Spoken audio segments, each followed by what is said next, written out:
Good morning, this is Rachel with Infused Meadow. So I've done a video showing you how to make your own garlic powder.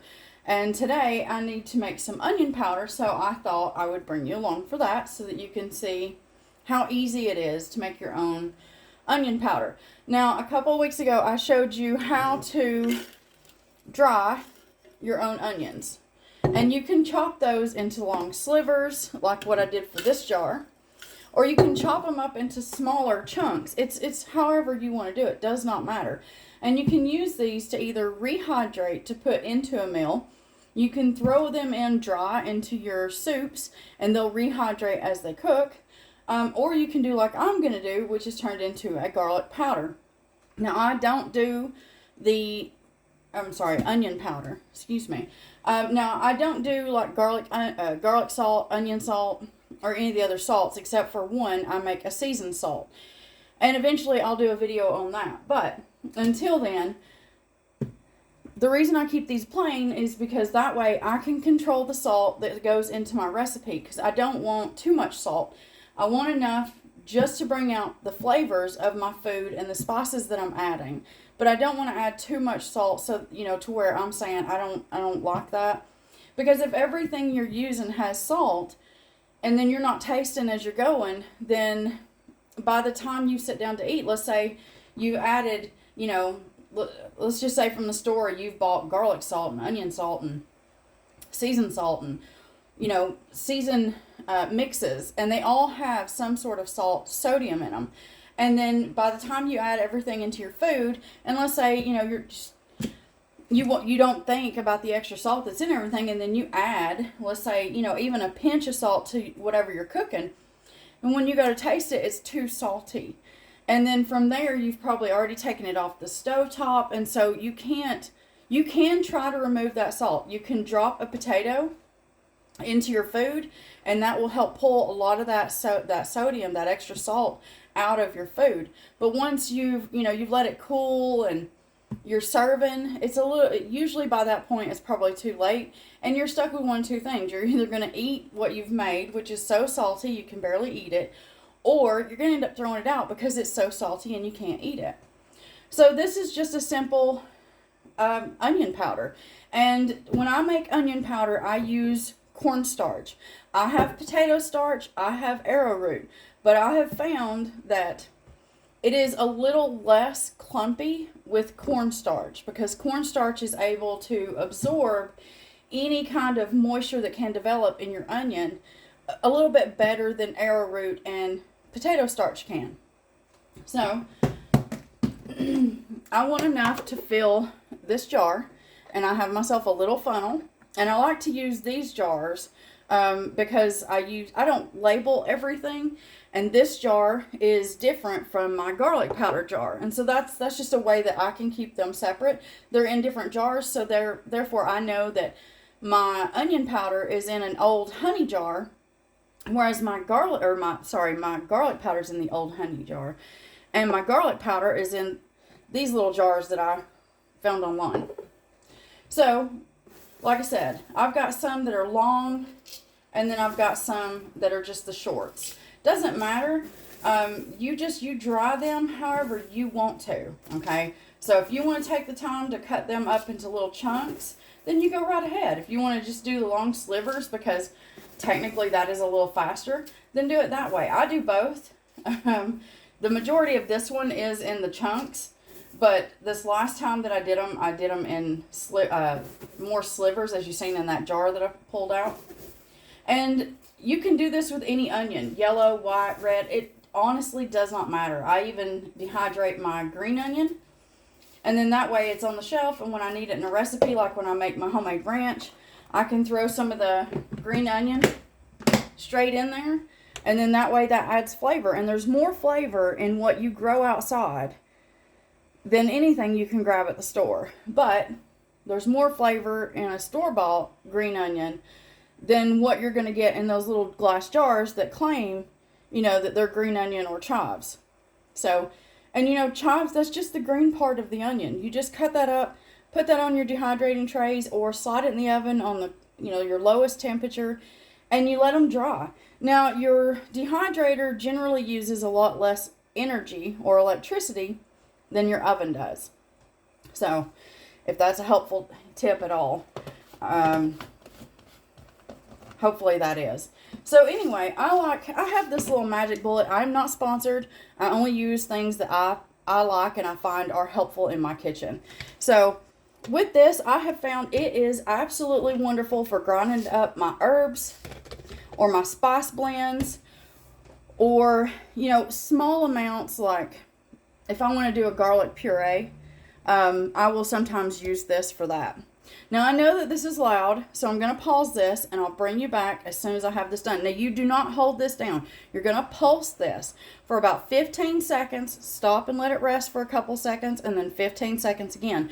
If you let this run constantly, then you're going to heat up this, you know, whatever you have in here, like I have onion. So you're going to heat this up as it goes, and that's going to pull moisture, and that's not what you want. If you have moisture, that's a problem, because that means it's going to go off very fast. But if you do happen to heat it up, you can always sprinkle this powder. What I do is I take one of my dehydrating trays and I'll lay a piece of parchment paper on it, and then I'll sprinkle my powder out on that, and I put that in my dehydrator for about an hour, and then that's it, back to dry, and it's pulled all the moisture out, and I'm good to go. You can also add a moisture absorber into your jar if you want to, or if you have a jar with the little shaker holes on it, you can throw yourself in some beans.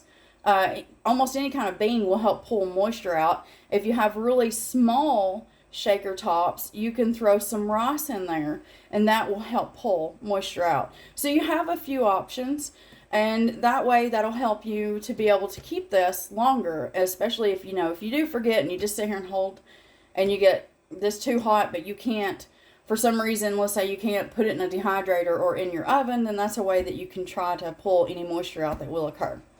All right, I'm going to get this, and we'll be right back. Okay, so anytime you do your powders, garlic and onion especially, make sure that you hold it away from you when you open that, because generally there's a cloud of smoke that comes off it. It's not really smoke, it's just the fine particles from what you've ground down. And hopefully you can see that.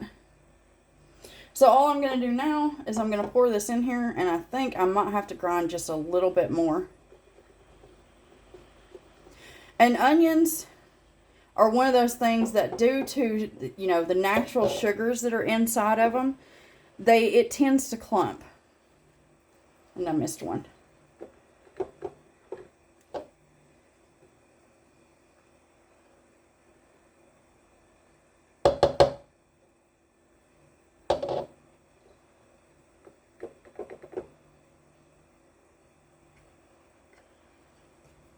Okay, so I've made myself about a half a thing, and that's fine, a little over half. So what I'm going to do is I just take a regular spoon, but I'm going to get myself roughly 1 teaspoon of cornstarch. I'm going to drop that in.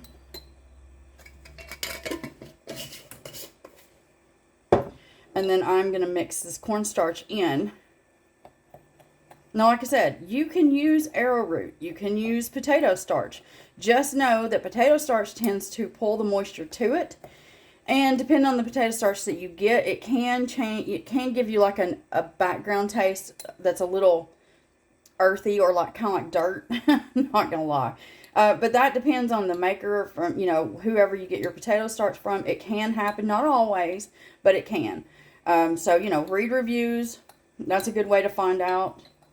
Or if you know somebody that uses potato starch. But again, potato starch is known to pull all that moisture, kind of straight to it, and it can cause extra clumping. Arrowroot just doesn't quite, I don't know, it doesn't stop it from clumping. And I've found that the cornstarch, it will still clump, but just not quite as bad. So I have a little bit more free flow. But every time you go to use anything that you make from home, you need to make sure that when you grab it, just give it a good shake. Sometimes you might have to turn it upside down and thump it a little bit, but that's because maybe you didn't, maybe you haven't used it in 3 or 4 days, and it'll just settle, and it does what it does, and it'll clump up. But that's fine. It's perfectly fine. You just give it, a good shake, or if you have to, drop your spoon in there, break it up, stir it, and then shake it. And you can go right back to using it. I do this with a lot of things, and you can too. If you have cayenne peppers, whether you buy them at the store or you grow them yourself, you can do the same thing. Dehydrate them, grind that into a powder. If you have ginger and you want to grind that into a powder, you just dehydrate it, grind it into a powder. You have your own ginger powder. You can do this with just about anything. So I hope that this helps in some way, shape, or form, especially for anybody, you were like, okay, well, we have the onions. How do we use them? And these have set since I did those, and I know that they are very good and dry, so I'll be adding that to this bucket or container. And that's really all you do. Now, with my containers, I do keep a moisture absorber in there just in case, but I also check my containers once a week. These are airtight. I checked that. When I first bought these, I put water in them, and then I turned them upside down. Because if it leaks in any way, shape, or form, or if I saw water around the seal, then that tells me that water can get out, which means moisture in the air and air can get in. So I always test my containers, and then once I know that they're airtight, I put my product in there, whatever it is I'm making, and I always add, like for a container this size, I will usually add at least 2, if not 3 moisture absorbers. That way it's kind of in layers, one for the bottom layer, one for the middle, and then roughly one at the top. And that's just what I do. And this will last years, okay? You just make sure you check it at least once a week. And if they're starting to feel soft in any way, you just put those back on your trays, get yourself a new container, but you put those on your trays and put them back in your dehydrator and you dry them. And make sure you get new containers or just go to jars, whichever is easier and more cost efficient for you. But you might find that, where you can buy a couple of onions for a couple of bucks versus that little jar at the store that may be $5, $6, $7 or $5, $6, $7. You can do this for pennies compared to what you can at the store. So, and you know exactly what's in this, okay? Whether you use cornstarch, arrowroot, potato starch, that's completely up to you. You need to add something or else you will be fighting clumping constantly. And like I said, that's with almost anything because almost everything has natural sugar in it. And that's what causes that little bit of clumping, okay? So like I said, I hope that this helps in some way, shape, or form. And if not, then I hope you find the person that's out there that can help you. And as always, I hope you have yourself a very wonderful day.